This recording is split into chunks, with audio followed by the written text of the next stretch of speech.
My name is Eric Cagle. I'm from Sneads Ferry, North Carolina. I am 45. I'm married with 3 kids. I'm currently separated.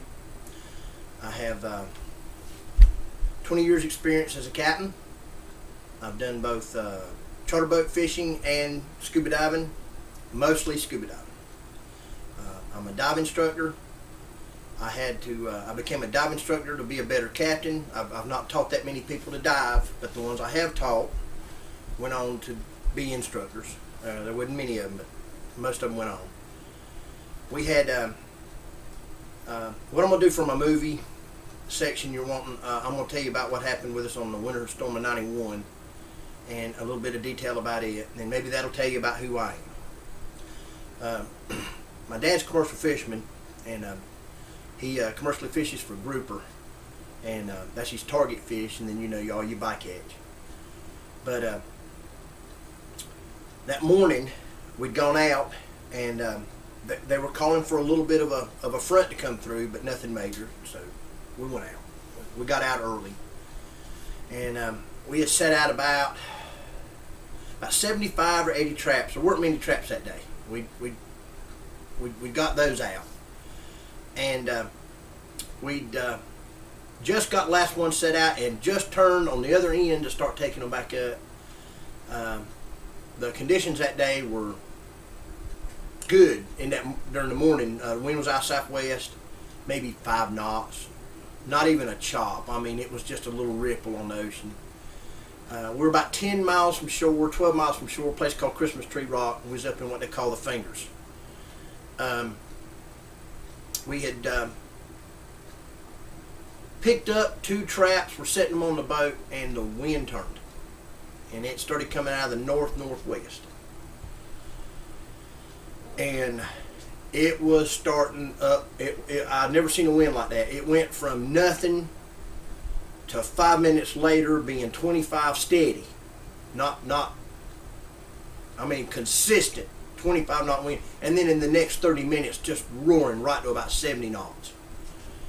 And it was consistent. It was steady. There was no fluctuation in it. It was either 70 or more than not.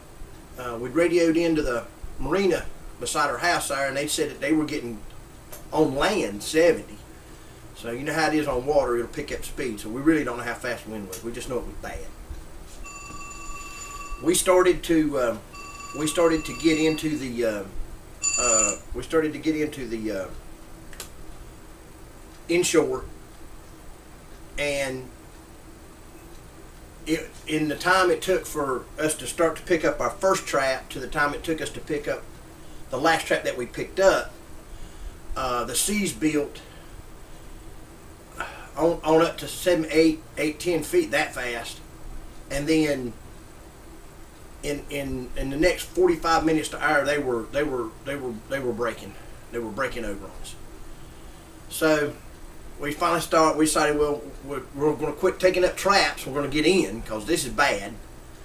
So we started to turn coming toward home, and the heading we'd have took toward home from where we was would have been due east, and northwest wind would have put us broadside to, and we'd have flipped.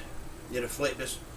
So I was running the boat, so I decided the best thing we could do is just go on turn north. That's the only way we could take. We could tack a little bit on each side of northwest, but we could not go due east anyway.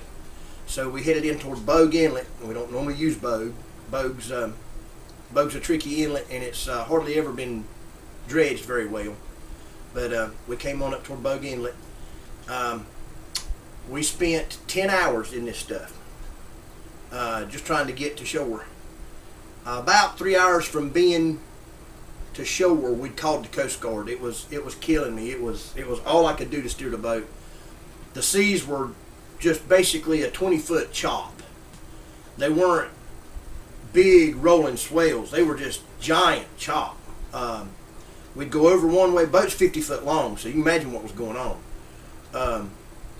We'd go over one sea, down it, and then through the next one.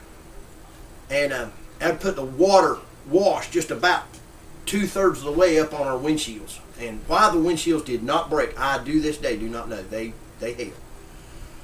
The side ones busted in. That's what was crazy. The side windshields busted in. So we had water in the house. We had about 3 foot of water below. We had all the pumps on, and this was just water over the bow. This was what our boat was designed to take water like a duck's back. It was designed to hit the deck and run off, but we'd never seen this kind of water like this. So anyway, we called the Coast Guard. The Coast Guard said, "You're just going to have to keep it up." Says we got our hands full. We can't do anything for you. So just keep going. So you got in. In fact, you've got in further than anybody else has today. And by the way, they lost. I think we lost 9 or 10 people off our coast that day. We had we got in. We stayed steady with it, and we got in. And once we got to Bogue, Bogue wasn't bad because all of that was in a shed. The wind was coming over land. The way our land's shaped here, our beaches run northeast to southwest. So northeast put me right in the shed. About 30 minutes from getting to Bogue, it laid out on the ocean. It laid off, and then we got on into Bogue. We were still pumping water out of the boat when we got home, and it took us an hour and a half to get from Bogue down to Sneads Ferry where we were. We got the boat in. We started to clean it up a little bit, and then stopped. We were tired. We were gone. So the next day, all we did was we lashed off the lines and got off the boat. There was people to meet us at the boat. Nobody believed we were out in that. We got to work on it the next day, and we had crushed the forward bulkhead. And this is on a commercial boat. It's a 47-foot marine management. They're built out of Jupiter, Florida. Forward bulkhead was crushed. We had 4 bunk beds that were fiberglassed into the hull, and they were all ripped out. There was nothing that was connected to the hull in the bow section, in the first third of the length of the boat, that was in one piece. It was all laying in the bottom of the boat. We didn't pop a hole in it. I don't know how we didn't get a hole in it. I do know a little bit. The thing had a 2-inch thick hole on the bottom. We got the head cap was cracked right down the center, and we lost the side windshields. It popped our stove. We had a stove that was screwed down into our cabinet, and big stainless steel screws, and in the way it had bent the hull and bent the deck when it was squeezing in on it, it just popped it straight up out of the hold, and it was laying in there all crooked. We didn't get any of our traps back. I mean, not a single one. The seas was so bad it washed all the traps out. Well, I think we got 2 back. The 2 or 3 that we had on the deck when we were picking them up, and that was it. We lost all our traps. My dad's traps, I mean. I don't ever want to go through that again, but if I got to, we'll do what we got to do. I know y'all get bigger weather than we do, bigger seas, but I've never seen anything like this. And North Carolina's not exactly known for its beautiful weather.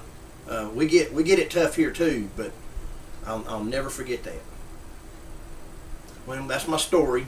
I hope that satisfies what you want with the movie. If there's any of you gentlemen that need to talk to me, my number is 1-910-340-5553. You can also go to YouTube. I'm building kind of an unusual house, Cagle Dome, CAGLEDOME, and you search in YouTube for that, and you can go to my Facebook, Eric Cagle, and I'm from Sneads Ferry, so that'll show up, and you can look at my Facebook account, and I'll friend you. It's just show up, and I'll try to friend you. Well, thank you for your time, and I appreciate the opportunity, and y'all have a great day. Thank you. Bye.